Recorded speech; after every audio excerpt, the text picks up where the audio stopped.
तब यहां से महाभारत का प्रसंग शुरू होता है कि यदा मृधे कौरव संजयानां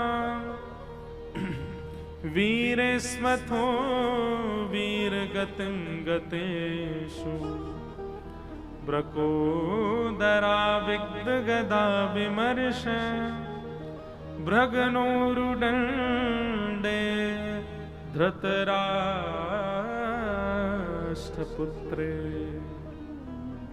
किसी का प्रश्न आया था आज कि भगवान ने अर्जुन को ही क्यों स्वीकार किया? योग्य तो युधिष्ठिर भी हैं, योग्य तो नकुल सहदेव भी हैं, योग्य तो भीष्म पितामह भी हैं, पर भगवान ने अर्जुन को ही क्यों स्वीकार किया? बहुत अच्छा प्रश्न है और समझने योग्य बात है। युधिष्ठिर जी धर्म में प्रधान है, इसलिए उनका नाम है धर्मराज युधिष्ठिर। उनका धर्म अतिश्रेष्ठ है। ठाकुर जी को प्रिय लगते हैं पर स्वीकार नहीं किया। इसलिए कोई धर्म के आचरणों को ही पूरे दिन लिखते लिखते करता रहता हो कि ये धर्म में करना, ये धर्म में करना, ठाकुर जी का प्रिय बन जाएगा, पर ठाकुर जी उसको संग रखें इतना प्रिय नहीं लगेगा ठाकुर जी को। नकुल सहदेव बुद्धिमान है, स्वरूपवान है, पर आपके स्वरूप से, आपकी बुद्धि की चाटुकारी से, आपकी चतुराई से ठाकुर जी इतने प्रसन्न नहीं होंगे। प्रिय लग सकते हो पर प्रसन्न होकर ठाकुर जी गले में गलवैयां डाल लें, ये ठाकुर जी नहीं करेंगे। तो ठाकुर जी को रिझाने के लिए धर्म का आचरण नहीं चलेगा। ठाकुर जी को रिझाने के लिए बहुत बुद्धिमान होने से काम नहीं चलेगा। ठाकुर जी को रिझाने के लिए बहुत बलवान, बहुत ज्ञानवान, बहुत धनवान, इन सब से आप ठाकुर जी के समीप भले ही पहुंचो। द्वारिकाधीश मंदिर में आगे बैठ के दर्शन करने हैं, पैसा देके बैठ जाओगे, आप समीप पहुंच सकते हो, पर स्वीकार ठाकुर जी हजारों लोगों में बैठे कौन को कर रहे हैं ये ठाकुर जी जाने। इतने सब लोगों में अर्जुन स्वीकार क्यों किया गया? क्योंकि अर्जुन के पास में सब कुछ है, पर सब कुछ गौड़ है, प्रेम प्रधान है। प्रसंग आता है, मैं बहुत बार सुनाता हूं कथा में, कि जब महाभारत का युद्ध निश्चित हुआ तो अर्जुन और दुर्योधन दोनों गए भगवान के पास। दुर्योधन ने जाकर कहा महाभारत युद्ध होने वाला है, आप किस तरफ रहोगे? भगवान बोले पक्षपात में करता नहीं हूं, तुम दोनों मेरे भैया हो। अब ये तो बड़ी विडंबना हो गई कि मैं किस तरफ रहूं। दुर्योधन बोला कि आप में तो शक्ति है, आप दो दो रूप धारण कर सकते हो, एक रूप से हमारे पास रहो, एक रूप से वहां रहो। भगवान बोले फिर तो महाभारत हो गई तुम्हारी, फिर तो जीवन भर चलती रहेगी, कभी खत्म ही नहीं होगी। जब दोनों तरफ ही पर ब्रह्म खड़े हो जाएंगे तो फिर महाभारत पूरा कैसे होगी? बोले कोई तो निधान बताओ। तो भगवान ने बड़ा अटपटा उदाहरण अटपटा निधान निकाला, समाधान निकाला। अच्छा, ठाकुर जी सदैव अटपटे समाधान ही देंगे। जैसे मैं एक उपाय बताता हूं कि कभी आप संशय में पड़ जाओ तो ठाकुर जी के आगे पर्ची डाला करो। जैसे कि ठाकुर जी हमको दिल्ली पढ़ने के लिए जाना चाहिए कि नहीं? अब आपका मन तो कह रहा है जाना है, लेकिन ठाकुर जी को यदि लगेगा ना कि नहीं, इसके नहीं जाने में ही भलाई है, तो ना ही आएगा। लेकिन कई बार ठाकुर जी ऐसे निर्णय भी लेते हैं, जैसे मान लीजिए आपने ठाकुर जी के आगे पर्ची डाली, दिल्ली जाके पढ़ना है, तो ठाकुर जी कहे हाँ ठीक है जाओ। अब आप दिल्ली आ गए। अब दिल्ली आते ही महाराज क्या हुआ कि वहां के संगत के अनुसार इतने बिगड़ते चले गए महाराज, सब काम बिगड़ता चला गया, सब कुछ। अब फिर आप सोचो अरे ठाकुर जी ने तो आज्ञा करी थी कि हाँ जाना है, फिर ऐसा क्यों? निश्चित ही भविष्य में आप कई बार ठाकुर जी ऐसे निर्णय भी लेंगे कि उन निर्णयों में आपको ठोकर लगे, ठोकर से आपको पता चले कि नहीं आगे मुझे ऐसा करना है, तो जबरदस्ती ठाकुर जी ऐसा निर्णय लेके देंगे जिसमें आपको जबरदस्ती गिरना ही पड़े। कई बार अनुभव किया मैंने। हम कुछ पूछते हैं लाल जी से, अपने लाल जी के आगे पर्ची डालते हैं, तो लाल जी जो देते हैं ना, तो अब तो मैं जानने लगा हूं, अब तो मैं समझ गया हूं कि जो आएगा इसका मतलब यह है जो तू चाहता है वो नहीं मिलेगा, जो तेरे लिए जरूरी है वो मिलेगा। इसलिए ठाकुर जी के सामने जब कुछ संशय रखो तो उसमें यह मत सोचना कि आपको जो चाहिए ठाकुर जी वो देंगे, आपके लिए जो जरूरी है वही ठाकुर जी बताएंगे। और एक बात हमारी मान लीजिएगा, ठाकुर जी के आगे ये पर्ची डालने वाला काम इतना परेशान मत किए करना उनको कि रोज ही डाल रहे हो, हर बात पे पूछे रहे हो, चाय पिए कि नहीं पिए बताओ। इतना परेशान मत करना। कई अपने जीवन के निर्णय स्वयं लीजिए, जब बहुत ज्यादा लगे कि अब इसमें मुझे क्या ही करना चाहिए आप बताओ।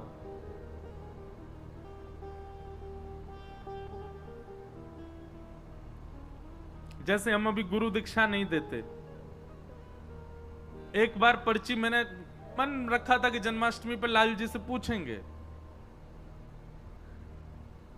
तो अचानक मेरे मन में आया कि आज जाके ठाकुर जी से पूछूं, बताओ हम गुरु दीक्षा देंगे। बहुत सारे लोग आते हैं कि दें, अब कभी कभी मन में कई एक तो मुझे ऐसे मिले वो कह रहे वो आप चाहते नहीं हो कि हम भक्ति मार्ग में आगे बढ़े इसीलिए हमको दे नहीं रहे हो। मैंने भैया ऐसे मत कहो, कुछ भाव है इसलिए नहीं दे रहा। तो ठाकुर जी से हम पूछने गए, तो जैसे ठाकुर जी के आगे पर्ची डाली उठाई तो उसमें आ गया नहीं अभी मत दो। हमने जाके अपने पिताजी को बताई, मैं पिताजी ठाकुर जी अभी मना कर रहे हैं दीक्षा देवे की। पिताजी ने समय देखा, बोले 2 बज रहे हैं लाला दोपहर के, और ठाकुर जी के गैया चरावे को समय है, ठाकुर जी अपनी गैयान को हाँक रहे हैं, तू पर्ची डाल के उनको परेशान कर रहा हो। तो गुस्सा में कहिए नहीं ले जा। बोले जब ठाकुर जी बिल्कुल बैठे हो, आराम कर रहे हो, कोई काम नहीं हो, लाल जी लीला में ही रहते हैं ना, आपको देखने में लग रहे हैं कि वो सिंहासन पर लीला चल रही है ठाकुर जी की। इस समय ठाकुर जी गैया चरा के लौट रहे होंगे, अब कितने बज गए 6 बज गए, आ गए, अब फल पा रहे होंगे, और फल पा करके फिर यशोदा मैया पहुंचेगी ठाकुर जी के हाथ पामन को पहुंच के फिर आरती करेगी, अरे मेरो लाला आए गो, गैया चरा के आए हो। फिर ठाकुर जी सब बताएंगे आज मैया वो गैया ने ऐसी लात मारी मेरे तो यहाँ लग गई, माँ गयो मैया वहां ऐसे बनचर जीव मिले, सब मैया से बतियामेंगे, फिर मैया को बताएंगे आज कहा पावे को मने, फिर पावे बैठेंगे। ऐसे ठाकुर जी की लीला तो चलती रहती है, कभी विश्राम नहीं होती। मेरे आपके लिए हमें ऐसा लगता है कि ठाकुर जी जड़वत हमारे सामने बैठे हैं, पर यही प्रेम स्वरूप यदि आपके चित्त में आ जाए तो आप जब देखोगे तब लगेगा कोई लीला चल रही है। इस समय ठाकुर जी किसी लीला में, और पिताजी बोले कि लीला में ठाकुर जी अभी गैया चरावे गए, तू पर्ची डाल लो है। बोले जब ठाकुर जी अनवसर में हो, कोई काम ना कर रहे हो तब डालियो। तो पर्ची डालने का, कोई भी बात पूछने का सबसे बढ़िया समय रात्रि में जब ठाकुर जी शयन में जा रहे हो, तब ठाकुर जी को भोग लगावेगा तब पर्ची डालो। और इतना समय प्रदान करो लाल जी, सुबह जब मंगला होगी ना तब हम पर्ची उठाएंगे। रात भर में आपको जो चाहिए इसकी जिद मत करना भगवान से, हाँ ही दे दियो या से काम बनने को नहीं, मेरे लिए जो उपयोगी आप बताना। और फिर ठाकुर जी जो दे दें उत्तर, उस पर इतना विश्वास कर लेना, इतना विश्वास कर लेना। आज हम सही बता रहे हैं, हमने अपने जीवन में ज्यादा नहीं 5 या 6 बार ही ठाकुर जी से पूछा होगा, पर कई निर्णय ऐसे थे जिसमें मन व्यथित हुआ कि नहीं ये तो ठाकुर जी आपको ऐसे नहीं कहना था, ये तो इसमें भलाई होती, ठाकुर जी आपने मना कर दिया। पर जब ठाकुर जी की बात को माना गया तो फिर उसका प्रतिफल मीठा ही मिला। कई बार ठाकुर जी ऐसे निर्णय भी ले देंगे कि जिससे आपको ठोकर भी खानी पड़े तो भी विश्वास मन में रखना, कोई बात नहीं, ठाकुर जी ने गिराया भी हमारी भलाई के लिए। तो दुर्योधन और अर्जुन दोनों गए भगवान के पास, और भगवान से कहा महाभारत युद्ध में आप किस पक्ष में रहोगे। तो भगवान ने बड़ा अटपटा निर्णय लिया, अटपटा ही लेते हैं। बोले सुनो, एक तरफ मेरी सेना रहेगी, भगवान की सेना छोटी मोटी नहीं है, अद्भुत द्वारिका की सेना एक तरफ रहेगी, और एक तरफ अकेला मैं रहूंगा। लेकिन मैं जिस तरफ रहूंगा उस तरफ शस्त्र नहीं उठाऊंगा, बिना शस्त्र के रहूंगा जिस तरफ भी रहूंगा। तुम लोग मुझसे बाद में मत कहना कि भाई तलवार उठाओ, धनुष उठाओ, भाला उठाओ, जे उठाओ, कुछ नहीं, खाली हाथ रहूंगा। एक तरफ मेरी सशस्त्र सेना और एक तरफ अकेला बिना शस्त्र का मैं। अब दोनों चूज कर लो, कौन मुझे ले जाएगा, कौन सेना को। तो निश्चित है मैं और आप भी अगर दुर्योधन की तरफ होते तो हम भी भगवान को ठुकरा देते। नहीं मांगते हम ठाकुर जी को।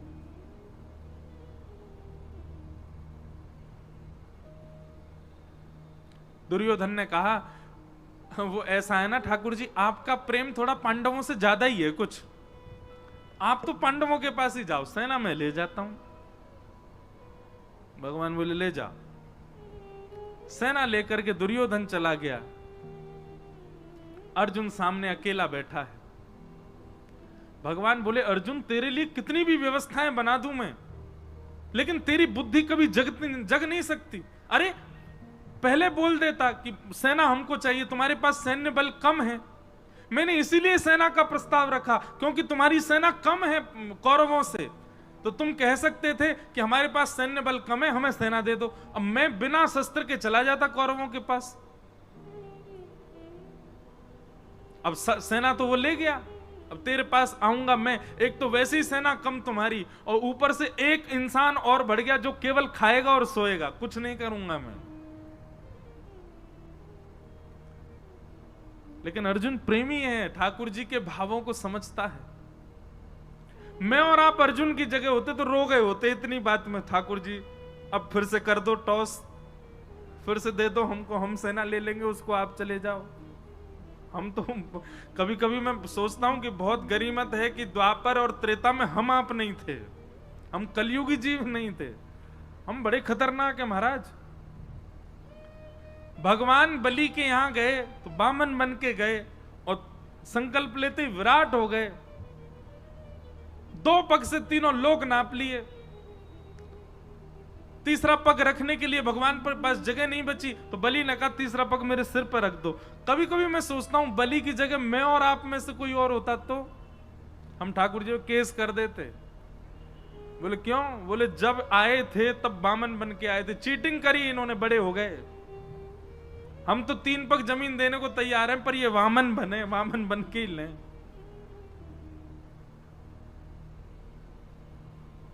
बहुत चतुर हैं हम लोग, और ठाकुर जी की भक्ति में चतुराई नहीं चलती। आप जितने सहज, जितने सरल, जितने प्रिय ठाकुर जी को उतने अच्छे लगोगे। भगवान अर्जुन को कहने लगे कि अब तो तेरी तरफ मैं आऊंगा। तो अर्जुन ने एक बहुत अच्छी बात कही, भगवान के चरणों में प्रणाम करते हुए कहा नाथ, ना तो मैं आपको मांगने आया था और ना आपसे मांगने आया था। दुर्योधन आया था इस भावना से, मैं नहीं आया था। मुझे आपसे कुछ नहीं चाहिए और मुझे आप भी नहीं चाहिए। भगवान बोले तो फिर तू क्यों आया? दोनों हाथ भगवान के हाथ में दे दिए, बोले पकड़ो मेरे हाथ। भगवान बोले पकड़ लिए, बोले खुद को देने आया था कि मुझे रख लो अपने शरण। मैं शरणागत हूं नाथ, मेरे ऊपर कृपा दृष्टि करो। अरे मैं ये भूल नहीं कर सकता कि आपसे कुछ मांगूं। आपसे कुछ मांगूंगा तो कुछ ही मिलेगा, आपको मांगूंगा तो आप भी मेरे आश्रित रहोगे। क्यों? अगर मैं कहूं कि ठाकुर जी मैं आपको मांगने आऊं, मेरे पक्ष में चलो, तो आप मेरे अधीन रहोगे। सुबह उठ करके मुझसे कहोगे हाँ अर्जुन अब बताओ आज क्या करना है, अर्जुन भोजन कब करना है, अर्जुन सोना कब है, सोना कहां है। क्योंकि मैं मांगने आया हूं तो सारी जिम्मेवारी मेरी, सारी व्यवस्था मैं करूंगा। पर मैं तो आपको मांगने नहीं, खुद को देने आया हूं। तो अब स्थिति क्या है? मेरी सारी व्यवस्था आप करो। मैं कब सोऊं, कब खाऊं, कहां जाऊं, क्या करूं, कब उठूं, कब बैठूं, कहां बाण चलाऊं, कहां नहीं चलाऊं, कहां मौन रहूं, कहां बोलूं, ये सारी व्यवस्था अब आपके हाथ में है। मैं खुद को देने आया हूं। ये समर्पण देख करके भगवान ने अर्जुन को स्वीकार कर लिया। और अर्जुन से 2 बार रीचेक किया भगवान ने। भगवान बोले अर्जुन केवल बोले मत, देख ले मैं कुछ भी आज्ञा कर सकता हूं। अर्जुन कहता करिष्ये वचनम तव, आप करके देख लेना, आप जो आज्ञा करोगे करूंगा। भगवान बोले फिर सोच ले, मैं कुछ भी आज्ञा कर सकता हूं। भगवान बोले आप करके, अर्जुन बोला करके देखो। बोले ठीक है युद्ध प्रारंभ होने दे। और युद्ध में भगवान ने महाराज अर्जुन की कमर तोड़ के रख दी। ऐसी ऐसी आज्ञा भगवान करें।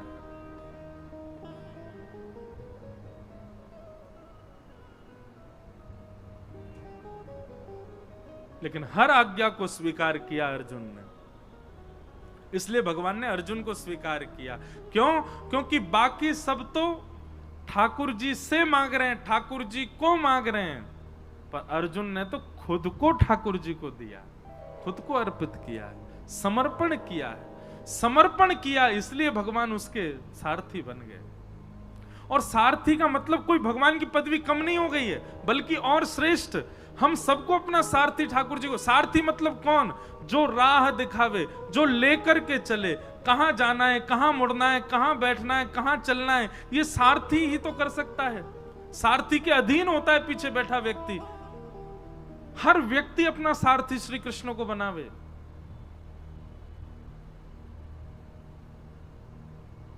जहां ले चलोगे वहीं मैं चलूंगा, जहां नाथ रख दोगे वहीं मैं।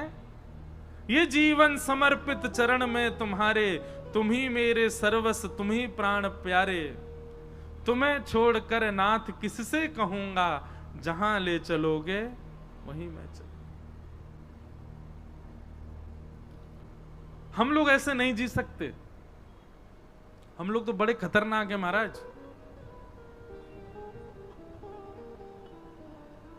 सुख संपत्ति घर आवे, कष्ट मिटे तन का, ओम जय जगदीश हरे। और अंत में गाते गाते वो तेरा तुझको अर्पण क्या लागे मेरा, ओम जय जगदीश हरे। मेरा क्या है नाथ, सब आपका ही तो है। भगवान कहेंगे लाओ चलो वापस करो हमको, ये घर, ये दुकान, ये गाड़ी सब मेरी है, लाओ सब द्वारिकाधीश को अर्पित करके आओ। अरे ठाकुर जी वो तो आरती में लिखा इसलिए गा रहे थे हम, ऐसे थोड़ी कि आपको सब ले ही लेना है। अर्जुन जैसा समर्पण नहीं है हमारे पास, अर्जुन जैसा समर्पण लाओ। भगवान ने एक बार कह दिया तो ना, हां तो हां, ऐसा समर्पण था अर्जुन का। इसलिए भगवान ने अर्जुन को स्वीकार किया। कोई समर्पित हो अर्जुन के भांति। और एक बात मैं कथा में कहा करता हूं, भैया अगर आपकी इस कथा को सुनकर के मन में आ गया हो कि हम भी अर्जुन की तरह समर्पित होंगे, तो पहले ही ध्यान रखना, कस करके सीट बेल्ट बांध लेना अपने जीवन रूपी हवाई जहाज में। क्योंकि जैसे ही आप ये निर्णय लोगे कि अब जो ठाकुर जी जो कहेंगे हम वही करेंगे, ठाकुर जी जो देंगे वही पाएंगे, ठाकुर जी जो चाहेंगे वही होगा, तो फिर बहुत ऊंची विमान की ऊंचाई होगी, रोलर कोस्टर जीवन बन जाएगा। कब ऊपर, कब नीचे, कब यहां, कब वहां, कब हमारा झकझोर के फेंक देंगे ठाकुर जी। लेकिन कभी छोड़ेंगे नहीं। एक बार यदि कोई समर्पित हो गया तो निश्चित है ठाकुर जी उसके साथ खेलेंगे बहुत, पर उसका हाथ छोड़ नहीं सकते।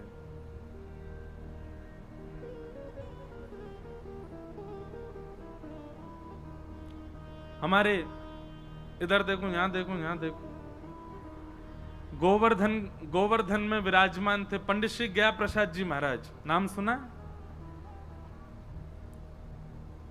आप में से कई लोगों ने तो दर्शन भी किए होंगे पंडित श्री गया प्रसाद जी महाराज के। कौन यहां कोई है जिन्होंने दर्शन किया? हाथ ऊपर करो। जय हो भैया, हम आप सबन के दर्शन कर लें। महाराज जी के तो दर्शन हमको नहीं हो पाए, पर महाराज जी के वचनामृत, महाराज जी की जीवनी आदि में सब देखता रहता हूं। अद्भुत भाव।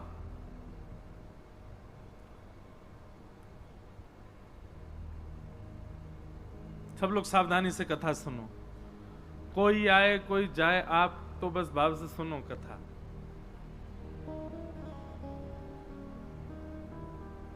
पंडित जी महाराज की वाणी में एक बात बड़ी बढ़िया लगती थी। पंडित जी से किसी ने निवेदन किया कि पंडित जी, ठाकुर जी बहुत पीड़ा दे रहे हैं, ठाकुर जी बहुत परीक्षा ले रहे हैं, ठाकुर जी जीवन में बहुत संकट दे रहे हैं, आप कछु आज्ञा करो, कहा करूं, जो काम करूं सब बिगड़ जाएं, घर परिवार में कछु बन नहीं रहे हो, पत्नी मान नहीं रही है, बच्चा सुने ना है, हे पंडित जी महाराज कछु आज्ञा करो। पंडित श्री गया प्रसाद जी महाराज आज्ञा देते हुए कितनी अच्छी बात कहते, बोले अरे भैया, ब्रजभाषा में ही बोलते, बोले जे कन्हैया है ना, जाको खेलवे को बड़ो मन करे, सो जे हमारे संग खेल खेलो करे। कभी पत्नी को उठाए दे, कभी बालकन को उठाए दे, कभी काम बिगाड़ दे, जाके हम सबरे खिलौना है, जे हमारे संग खेल है।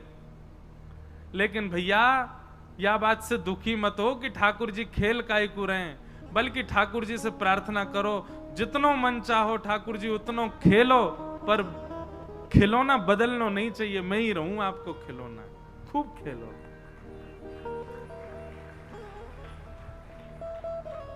जैसो जीवन देनो है मुंह को दे दो, लेकिन नाथ मेरो त्याग मत करो।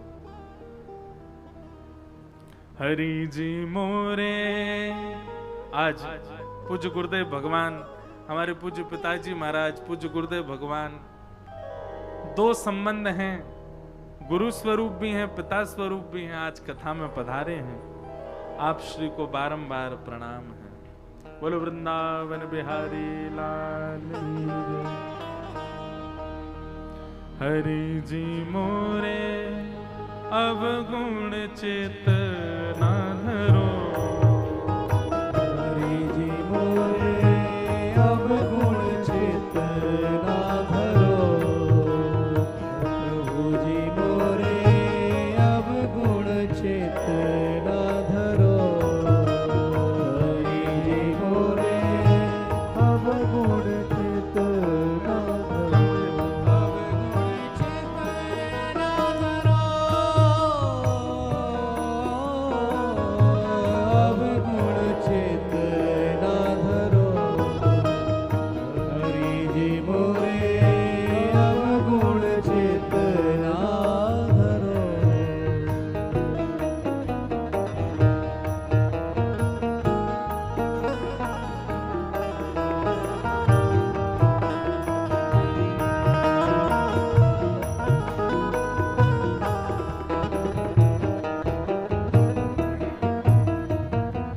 बोलो वृंदावन बिहारी लाल की। भैया फोटो वाले भैया नीचे से ले ले करो, सब लोग विराज जाओ।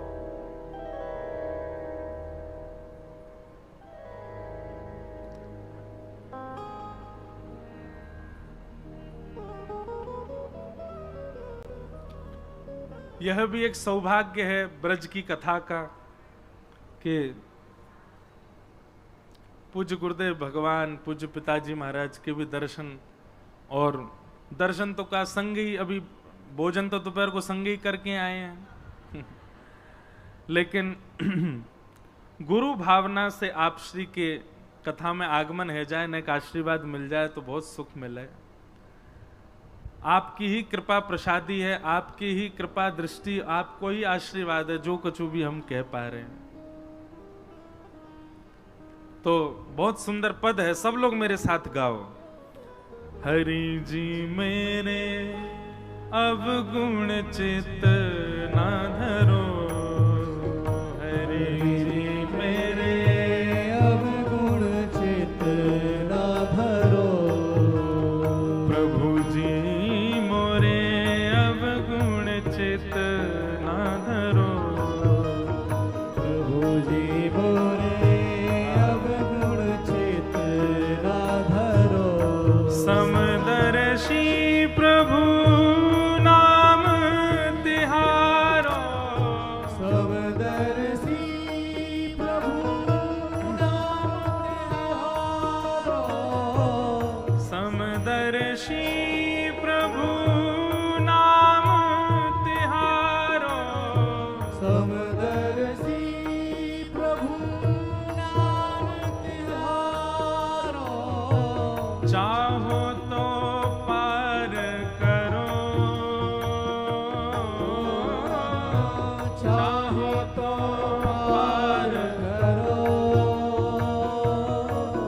हे चाहो तो पार करो, चाहो तो पार करो। हरि जी मेरे अवगुण चित ना धरो, हरि जी मेरे अवगुण चित ना धरो, हरि जी मेरे अवगुण चित ना धरो। हरि जी मोरे अवगुण चित श्री द्वारिकाधीश की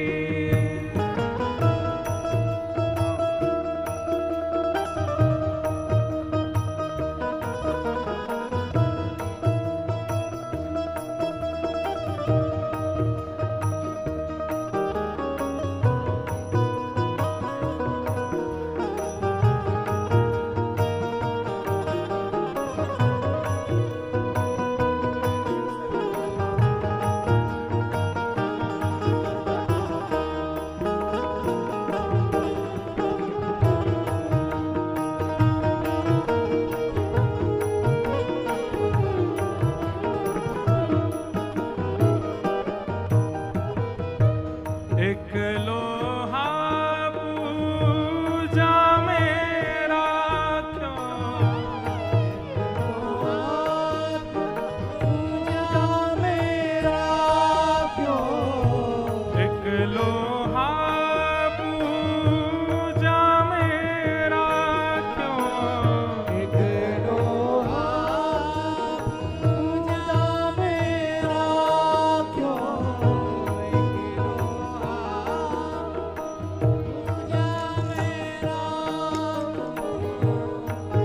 लोहा पूजा मेरा आज बड़ी कृपा भई है। आज पूज्य गुरुदेव भगवान पधारे हैं और श्री वृंदावन से श्रीमद् भागवत के अद्भुत वक्ता और श्रीनाथ जी की अद्भुत सेवा, शरणागति श्रीनाथ जी की जो खूब लाड़ लड़ा में खूब सेवा करें और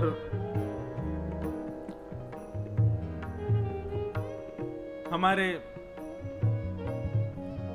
ऊपर भी जिनकी खूब कृपा है, ठाकुर जी की श्री लाल जी की सेवा में जिनकी आज्ञा खूब प्राप्त होवे और उन्हीं की आज्ञा से ही सेवा में विस्तार होवे, ऐसे पूज्य श्री रसिया बाबा महाराज पधारे हैं। आपको भी बारंबार प्रणाम।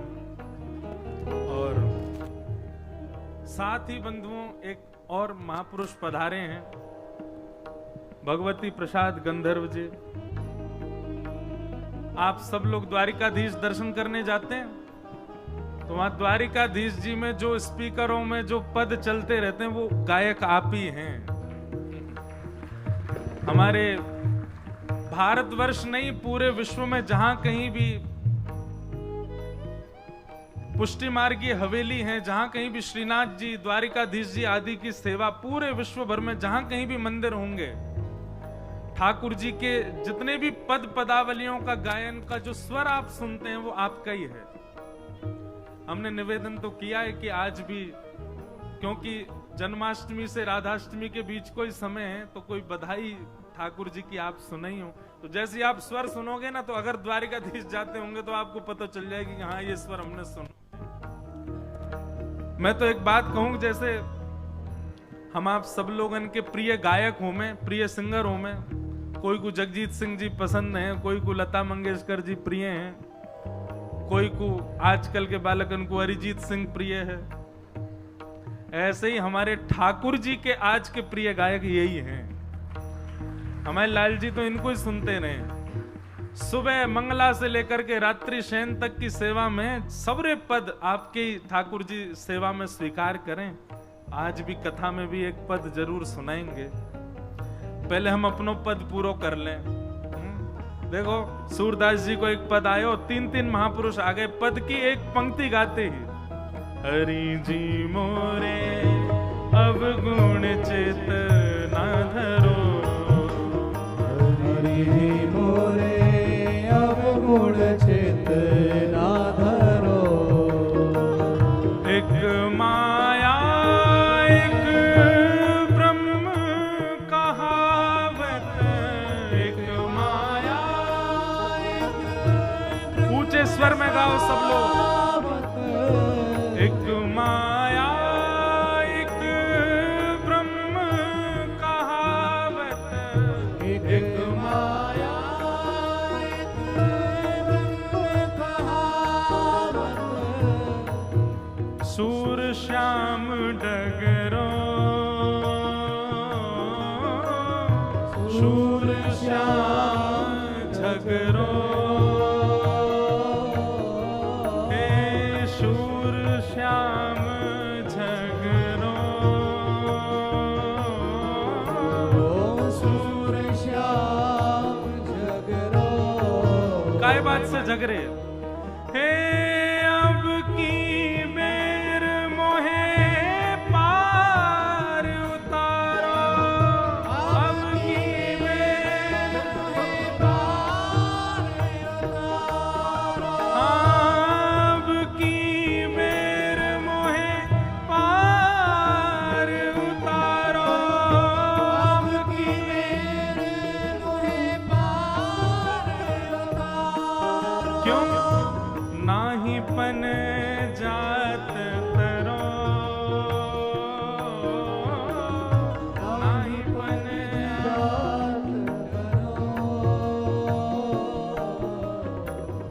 अब गुण चित न धरो।